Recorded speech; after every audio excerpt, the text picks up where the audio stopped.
বৈষম্যহীন একটি চমৎকার একটি দেশ গড়ে উঠবে।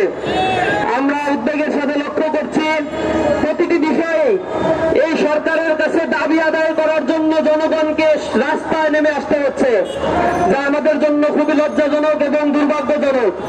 আমরা দীপ্তকণ্ঠে বলছি, আজকে যে দাবি দাওয়াগুলো এখানে উপস্থাপন করা হচ্ছে 6 মাস 7 মাস পেরিয়ে গেলেও এর একটি সুরাহা করার জন্য সরকার যে তৎপরতা থাকা দরকার ছিল আমরা সেটি লক্ষ্য করছি না।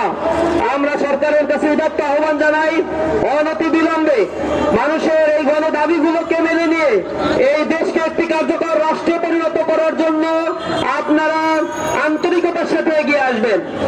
আমরা ইসলামী ছাত্র শিবির কেন্দ্রীয় সংগঠন ইসলামী ছাত্র শিবিরের কেন্দ্রীয় সভাপতির পক্ষ থেকে আজকের এই অবস্থান কর্মসূচি যারা পালন করছেন নন এমপিওভুক্ত শিক্ষকদের এই দাবির প্রতি সমর্থন জানিয়ে তাদেরকে এমপিওভুক্তকরণের জোর দাবি জানাচ্ছি। আমরা উদ্বেগের সাথে আরো লক্ষ্য করছি, বাংলাদেশে কয়েকটি সংস্কার কমিশন গঠন করা হয়েছে, কিন্তু শিক্ষা সংস্কার কমিশন যেটি আশু প্রয়োজন ছিল সেই সংস্কার কমিশনের কোন তৎপরতা আমরা লক্ষ্য করছি না। এটা জাতি হিসেবে আমাদের জন্য দুর্ভাগ্যজনক। আওয়ামী ফ্যাসিবাদের আমলে এই শিক্ষা ব্যবস্থাকে নষ্ট করে দেওয়ার জন্য আমাদের যুব সমাজ যেন জনসম্পদে পরিণত হতে না পারে সেজন্য সকল আয়োজন এই ফ্যাসিবাদ তৈরি করেছিল। এই দেশের তরুণ সমাজ কর্মক্ষম যুব সমাজের পরিমাণ বেশি হওয়ার পরেও এই কর্মক্ষম যুব সমাজকে কারিগরি শিক্ষা এবং যথাযথ শিক্ষা ব্যবস্থার মধ্য দিয়ে তাদেরকে সম্পদে পরিণত করে যে রাষ্ট্র ব্যবস্থা কার্যকর করার কথা ছিল, আওয়ামী ফ্যাসিবাদ আধিপত্যবাদের করাল গ্রাসে নিমজ্জিত হয়ে এ বাংলাদেশকে একে একে করে পিছিয়ে দিয়েছিল। আমরা আশাবাদ ব্যক্ত করছি এই সরকারের মদুদয় হবে তারা শিক্ষা কমিশন গঠন করে শিক্ষার যে হজবরল অবস্থা, প্রতিটি ক্ষেত্রে যে অন্যায্য অবস্থাগুলো এখনো বিদ্যমান রয়েছে সেই জায়গাগুলো তারা রিকনস্ট্রাকশন করে একটি সুন্দর ব্যবস্থাপনার মধ্য দিয়ে জাতিকে সামনের দিক নির্দেশনা দিবে। শিক্ষাকে বলা হয় একটা জাতির মেরুদণ্ড। একটা জাতির মেরুদণ্ড যদি ঠিক মতো না দাঁড়িয়ে থাকতে পারে সে জাতিও ঠিকঠাক মতো দাঁড়িয়ে থাকতে পারে না। আমরা লক্ষ্য করছি আমাদের অ্যাডমিনিস্ট্রেশন জুডিশিয়ারি থেকে শুরু করে পুলিশ প্রশাসনে যারা চাকরি করছে তারা অশিক্ষিত কেউ নয়। এই শিক্ষিত মানুষগুলোই ওইখানে গিয়ে করাপশন করছে, দুর্নীতির সাথে জড়িত, চাঁদাবাজি করছে, দুর্নীতির সাথে জড়িয়ে পড়ছে। সুতরাং এই শিক্ষা কমিশন, শিক্ষা ব্যবস্থা পুনর্গঠন এবং শিক্ষা কমিশন দ্রুত ফাংশন করার জন্য দাবি জানাচ্ছি। আমরা জোর দাবি জানাচ্ছি শিক্ষা প্রতিষ্ঠানগুলোতে যে অনিয়ম রয়েছে, শিক্ষকদের ন্যায্য পাওনা তারা পাচ্ছে না, বছরের পর বছর যুগের পর যুগ ধরে তারা পাঠদান করছে, অথচ তাদের ন্যূনতম পরিবার পরিচালনার জন্য যে ন্যূনতম বেতন ভাতা তাদের দেওয়া দরকার ছিল সেটাও দিচ্ছে না।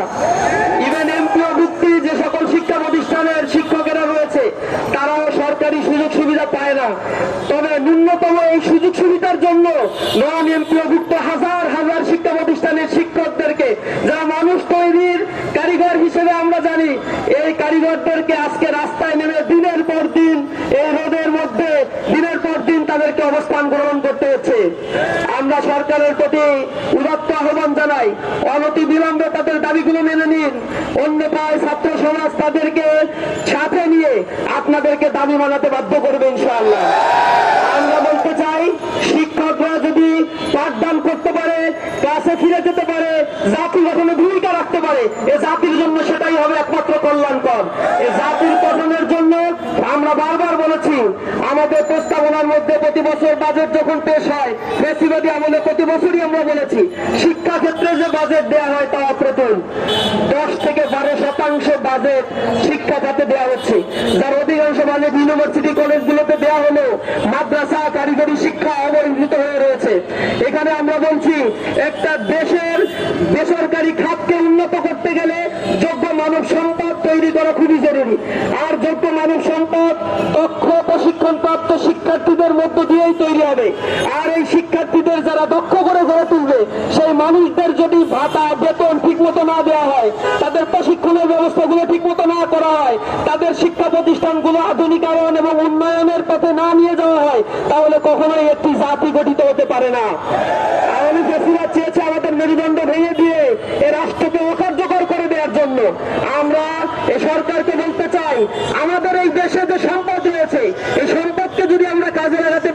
তাহলে এই সম্পদ কাজে লাগিয়ে আগামী দিনের এই বাংলাদেশ হংকং, তাইওয়ান, সিঙ্গাপুর, এমনকি মালয়েশিয়ার মতো দেশে পরিণত হতে 5 বছরও সময় লাগবে না ইনশাআল্লাহ।